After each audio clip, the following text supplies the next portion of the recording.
It's within our power, each and every one of us, to preserve our democracy.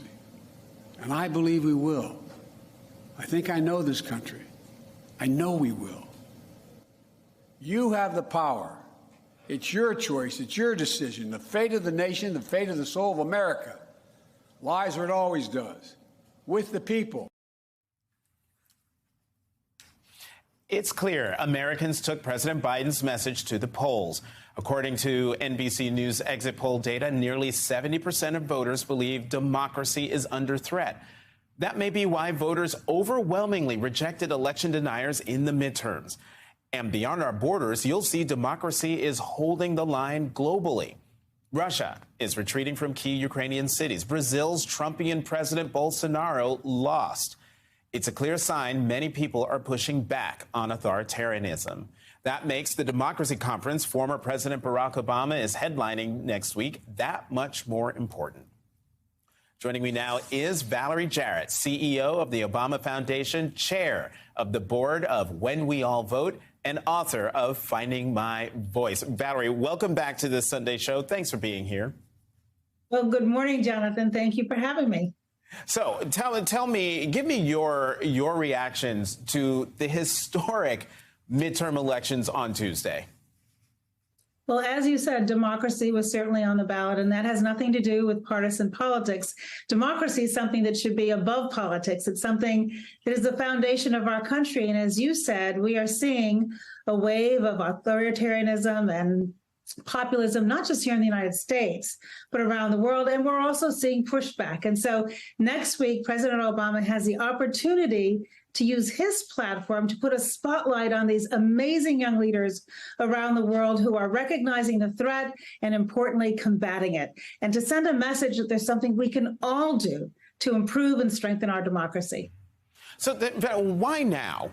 Why did the president feel that now was the time to do this democracy forum? Well, as we've seen, the threat is growing. We wanted to make sure we did it after the midterm elections so it wouldn't be looked at through a political lens. We scheduled it before we knew what the outcome of the election would be. I think it's interesting that President Bush also scheduled a forum on democracy this week. And I think it's terrific to have former presidents of both parties using their platforms in this way. And what we want to do is really fourfold, Jonathan. We want to look at what do we do to reduce the toxicity of the discourse? How do we build an inclusive capitalism where we're growing the middle class? How do we not pit ourselves against each other, us versus them?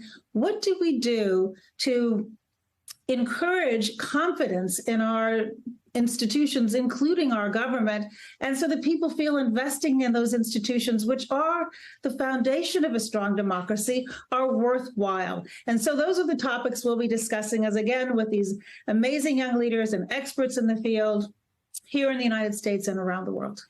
So how many people, well, one, where's it going to take place? And two, how many of these young leaders are invited to this forum?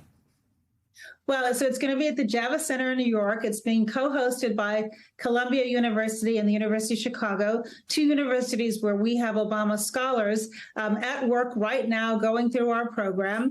We're going to have thousands of people, and obviously we're going to stream it online so people can participate online as well. And President Obama will be in conversation with a few of these leaders directly, and also using our platform over 2 days to have them showcase these best practices that we know work. I have to ask you about something that happened at the site of the construction site of the Obama Presidential Library. A noose was found. Can you give us any kind of update about that situation? So, yes. So last Thursday, we were informed by our contractor that a noose had been found on the construction site. Authorities were notified immediately, and an investigation is ongoing. Our contractor shut down the site to cooperate with the investigation and also to hold an additional round of training. Training occurred before anybody was brought on site, but we want to do more. And this is to describe the kind of culture we expect to have. Our contractors for this site are majority Black-owned company. The folks who work on the site reflect the rich diversity of our city, particularly focusing on people who live on the south and west side of Chicago.